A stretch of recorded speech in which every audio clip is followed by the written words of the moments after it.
Bangsa Rusia dibentuk dari latar belakang berbagai etnis bangsa yang berangsur mendiami wilayah itu.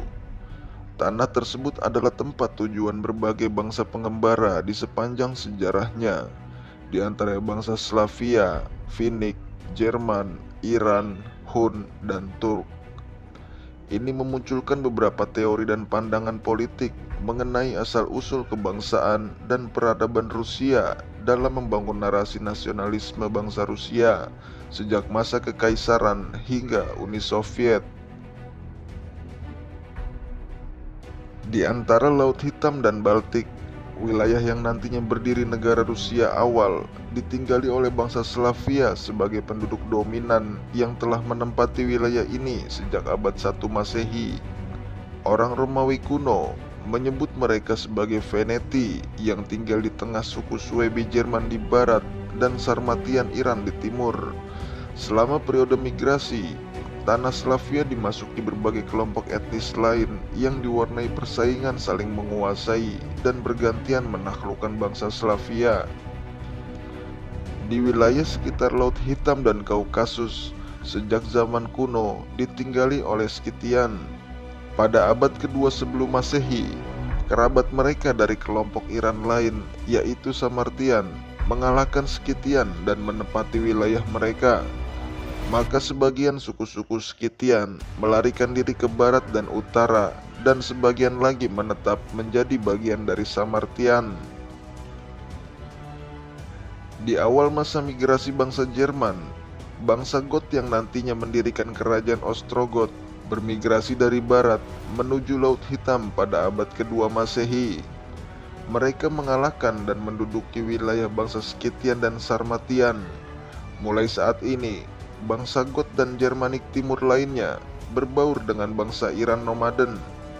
Pada serangan awal Goth terhadap kekaisaran Romawi, menyebut mereka sebagai Scythian karena mereka datang dari wilayah yang secara historis ditempati oleh Scythian.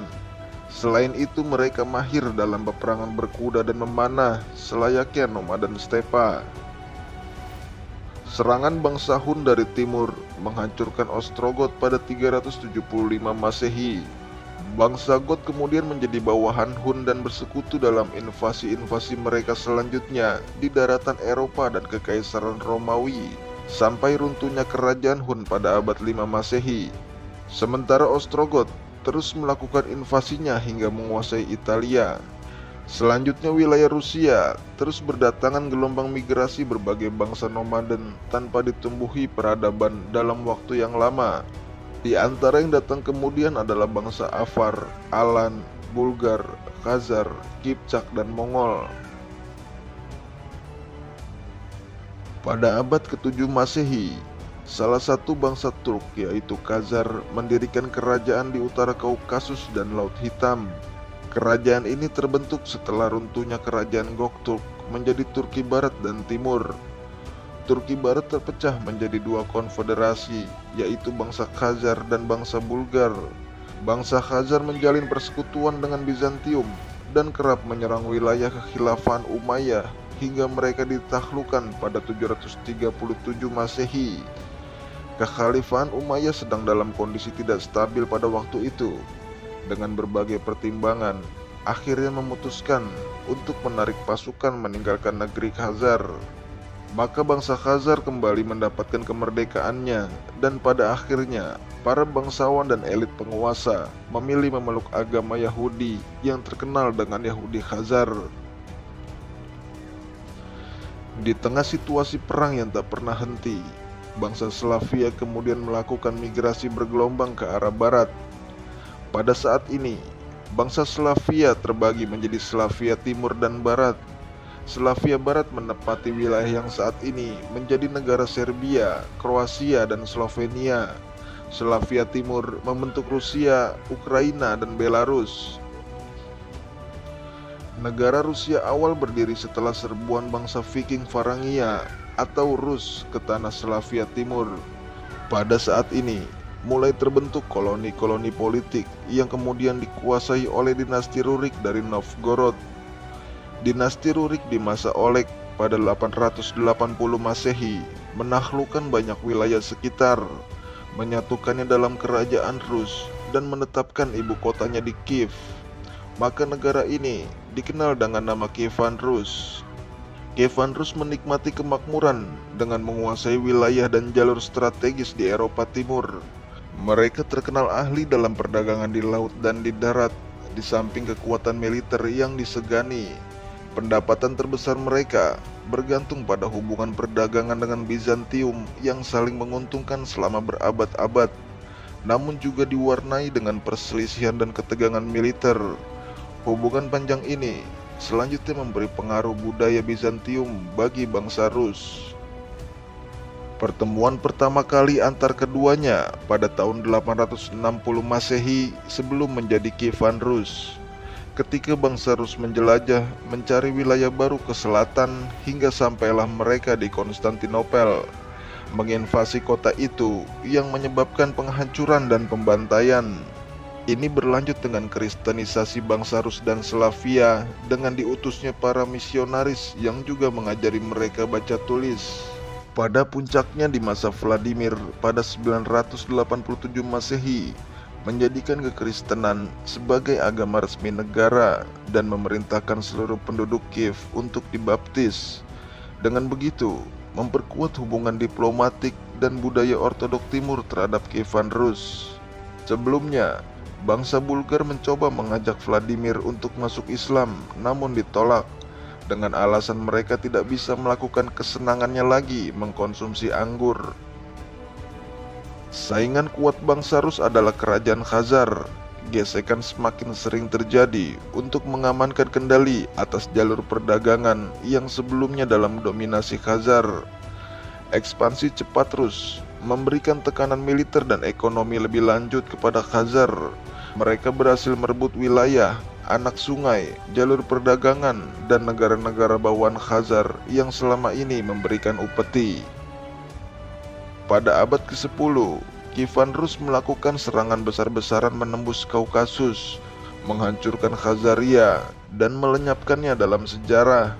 Maka pada saat ini, Kievan Rus menjadi kekuatan utama di Eropa Timur. Namun pada abad 11 Masehi, perpecahan mulai terjadi, mengakibatkan kekacauan dan perang terus-menerus antar putra mahkota dan penguasa regional lainnya dalam persaingan memperebutkan status sebagai pangeran agung. Akhirnya Kievan Rus terpecah menjadi 12 kerajaan pada akhir abad ke-12 Masehi. Situasi tersebut bersamaan dengan kemunduran Bizantium yang merupakan mitra dagang dan sumber pemasukan utama Kievan Rus. Dengan begitu, berimbas pada kemerosotan perekonomian mereka. Ditambah lagi perang salib telah menciptakan rute perdagangan baru ke Asia oleh Eropa Barat yang mempercepat kemunduran Kievan Rus. Pada pertengahan abad 13 Masehi, terjadi invasi Mongol ke Rus di tengah konflik dan perpecahan di antara mereka. Konfrontasi pertama kali bangsa Rus dan Mongol terjadi pada 1223 ketika bangsa Cuman, yaitu Noma dan Stepa, mengajak bangsa Rus bersatu untuk membendung orang-orang asing mengerikan ini yang telah merebut tanah mereka. Pasukan gabungan ini berakhir dengan dihancurkan oleh pasukan Mongol dan Tartar pada pertempuran Sungai Kalka. Namun setelah kemenangan itu, pasukan Mongol kembali ke negerinya dan tidak muncul selama beberapa tahun. Pada tahun 1236 Masehi, mereka kembali di bawah Batu Khan dengan kekuatan besar menginvasi Eropa Timur. Mereka mengawalinya dengan menumpas perlawanan dari bangsa Bulgar, Kipchak, dan Alans dengan sangat cepat. Invasi dilanjutkan menuju negeri Rus pada 1237 hingga 1241 Masehi yang berakhir dengan penghancuran dan penjarahan sebagian besar kota termasuk ibu kota Kiev. Kota-kota di barat laut seperti Novgorod berinisiatif untuk menyerah sehingga selamat dari penghancuran.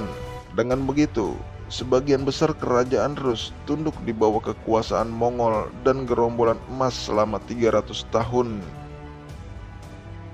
Novgorod terus berkembang dan makmur selama di bawah kekuasaan Mongol. Di samping itu, berkembang pula kota-kota baru seperti Moskow, cabang dinasti Rurik lainnya dari pecahan Vladimir Suzdal pada 1282 Masehi. Muskovit di bawah Ivan I bersekutu dengan penguasa Mongol dalam menghadapi kerajaan Rus lain yang memberontak, dan ia mendapatkan gelar Pangeran Agung oleh bangsa Mongol. Namun pada akhirnya Moskow menentang Mongol pula dimulai 1374 dan menyatukan sebagian wilayah Rus di bawah Kadipaten Agung Moskwa. Pada abad 15 Masehi, gerombolan emas mulai terpecah menjadi beberapa negara bagian, masing-masing mengakui sebagai penerus gerombolan emas. Kekuasaan Mongol dan Tartar atas Rusia dianggap berakhir setelah kebuntuan pada pertempuran di Sungai Ugra antara Kadipaten Agung Moskwa dan gerombolan besar pada 1480 yang menyebabkan pasukan Mongol mundur. Ketika mundurnya, gerombolan besar menyerang Lituania dan berperang dengan kekhanan Tartar lainnya hingga terbunuhnya khan terakhir, Syekh Ahmad pada 1481 yang menandai berakhirnya kekuasaan Tartar. Dengan begitu Muskovit mendapatkan kedaulatan penuh atas sebagian besar wilayah Rus dan luas negara bertambah 3 kali lipat. Ivan III adalah penguasa Moskow pertama yang mendapat gelar Tsar atau penguasa seluruh Rus. Pada masanya, pengaruh Bizantium semakin kuat. Istana Moskow mengadopsi istilah Bizantium mulai dari gelar, ritual, dan lambang negara. Pemerintahan Kesaran Rusia secara resmi dimulai pada 1547 di masa Ivan IV yang terkenal dengan tangan besinya. Kepala Biara Gereja Ortodok Timur menegaskan bahwa setelah keruntuhan Konstantinopel oleh Ottoman pada 1453, Tsar Rusia menjadi satu-satunya penguasa ortodok yang sah dan Moskow adalah Roma ketiga. Maka penobatan Ivan IV sebagai Tsar Rusia diakui oleh Gereja Ortodok Rusia sebagai kaisar. Kaisar otoriter dan dikenal gila ini dengan alasan yang tidak jelas menyebabkan teror terhadap penduduk. Ia membentuk pasukan untuk menangkap, membunuh, dan menyita harta para bangsawan, aristokrat, pedagang, maupun penduduk biasa yang berpuncak pada pembantaian Novgorod 1570 Masehi. Selain itu, ia juga melakukan perbudakan terhadap petani. Walaupun ia terus melakukan ekspansi meluaskan wilayah kekuasaannya hingga menjadi 2 kali lipat pada 1580, namun pemerintahan Ivan IV menimbulkan kehancuran ekonomi dan perang saudara. Setelah kematian Ivan IV dan digantikan dengan putranya yang lemah Fyodor, semakin menambah kekacauan. Kematian Fyodor yang tidak memiliki ahli waris pada 1598 Masehi mengakhiri kekuasaan dinasti Rurik. Dilanjutkan dengan pengangkatan iparnya Boris Godunov menjadi Tsar penerus yang didukung gereja, para bangsawan, dan rakyat. Di tengah kondisi tersebut, muncul beberapa orang yang mengaku sebagai Tsarevich Demetrius, anak Ivan IV yang telah meninggal, kemudian dikenal sebagai Vos Dmitri. Ia didukung pasukan Polandia dan beberapa tokoh oposisi Rusia. Huru-hara politik ini berlangsung hingga tahun 1613 Masehi. Kekuasaan Polandia terhadap Rusia memaksa mereka bersatu dan bangkit. Mereka berhasil mengusir Polandia dan mengangkat Michael Romanov sebagai Tsar. Maka dimulailah pemerintahan dinasti Romanov hingga Revolusi Maret 1917. Dimulai Peter I yang berkuasa pada 1682 hingga 1725 Masehi, Rusia berhasil melakukan berbagai penaklukan, memperluas kerajaan ke Asia dan Siberia. Kini Rusia menjadi kekuatan utama di Eropa dan mulai melakukan kontak dengan Eropa Barat. Setelah sebelumnya, kedua peradaban ini tidak saling menyadari keberadaan satu sama lain. Peter Agung memindahkan ibu kota dari Moskow ke Saint Petersburg. Ia melakukan revolusi budaya menuju modernitas rasional, mendorong kemajuan ilmu pengetahuan, dan secara signifikan mengubah struktur politik dan sosial Rusia meniru hegemoni Eropa Barat. Namun ia juga terkenal dengan kekejaman selama pemerintahannya. Perjanjian Netsat antara Kerajaan Swedia dan Kesaran Rusia pada 1721 setelah kemenangan Rusia pada Pertempuran Besar Utara menandai transformasi kerajaan Rusia menjadi Imperium Rusia. Peter Agung dinyatakan sebagai kaisar seluruh Rusia, maka dimulailah periode kekaisaran yang menjadi periode terakhir monarki Rusia. Kebangkitan kekaisaran Rusia bertepatan dengan kemunduran kekuatan-kekuatan besar lain di dunia seperti Ottoman, Qajar, dan dinasti Qing Tiongkok. Begitu juga kerajaan saingannya di Eropa seperti Swedia dan Polandia, Lituania. Sementara negara-negara Eropa Barat sedang mengalami pertumbuhan selama revolusi industri. Setelah kematian Peter Agung, kekaisaran senantiasa mengalami pergolakan politik dan pemberontakan. Kekaisaran Rusia identik otoriter dan kejam, menindas budak dan petani. Pada masa pemerintahan Katerina II, kebijakannya memicu pemberontakan besar-besaran yang dilakukan oleh para kaum tani pada 1773 Masehi. Pada masa Nikolas I, telah tumbuh gerakan-gerakan liberal yang juga melakukan revolusi Desember 1825. Seluruh pemberontakan berakhir dengan ditumpas habis. Pemerintahan Rusia semakin menutup diri dan menentang segala macam pemikiran dan budaya barat yang dianggapnya sebagai sumber kekacauan. Di masa Alexander III, dipenuhi dengan penumpasan para pemberontak di seluruh wilayah kekaisaran. Namun semangat revolusi dan kebebasan tidak mati begitu saja dan muncul kembali di awal abad 20 Masehi selama pemerintahan Nikolas II. Perang yang terus-menerus sangat melemahkan Rusia. Inflasi meningkat, persediaan makanan terbatas, korban terus bertambah. Bersamaan dengan itu, terjadi mogok massal para buruh pabrik. Ribuan orang juga turun ke jalan. Jumlahnya terus bertambah hingga 200.000 orang menuntut kaisar mundur. Para tentara yang ditugaskan untuk mengamankan situasi menolak perintah dan ikut melakukan mogok. Nikolas II memutuskan turun tahta atas saran keluarga kerajaan dan jenderalnya pada 15 Maret 1917. Kemudian berdiri pemerintahan sementara hingga Bolsheviks yang dipimpin Lenin merebut kekuasaan pada Revolusi Oktober 1917 dan memproklamirkan Republik Soviet Rusia pada Januari 1918 dengan ideologi komunisnya. Sedangkan Nikolas II dieksekusi mati bersama seluruh keluarga dan pelayannya oleh pasukan Bolsheviks pada Juli 1918. Dari pemaparan di atas, telah jelas bahwa bangsa Rusia akhirnya terbentuk dari percampuran berbagai komponen bangsa Eropa dan Asia selama berabad-abad. Di fase sebelum invasi Mongol, bangsa Rusia merupakan Viking Varangia yang menduduki tanah Slavia. Mereka akhirnya menjadi elit penguasa yang menguasai bangsa Slavia sebagai penduduk mayoritas serta etnis bangsa lain yang lebih kecil, di antaranya bangsa Finnic, Iran, dan sebagian suku Jerman lainnya. Budaya, agama, dan bahasa Slavia yang mayoritas lebih menonjol sehingga mempengaruhi bangsa Rus sepanjang sejarahnya. Selanjutnya, pertemuan budaya Slavia dan Bizantium terjadi selama kontaknya dengan Kekaisaran Bizantium pada masa periode Kievan Rus dan memulai interaksinya dengan dunia Islam. Periode pemerintahan Mongol Tartar membawa perubahan besar terhadap bangsa Rusia. Budaya, karakter, dan bahasa Mongol Tartar menjadi begitu digandrungi para bangsawan dan penguasa hingga rakyat biasa. Banyak dari mereka yang melakukan pernikahan dengan orang Mongol hingga meniru gaya berpakaian, perilaku, cara berbicara, dan mengadopsi nama Tartar. Pada masa Muskovit Rusia di abad 16 Masehi, komponen bangsa Rusia semakin meluas seiring dengan meluasnya kerajaan, yaitu mencakup percampuran bangsa Rus, Slavia, Finnic, Turki, Mongol, Siberia, dan lain-lain. Proses asimilasi pada puncaknya terjadi ketika pembentukan Imperium Rusia hingga Uni Soviet.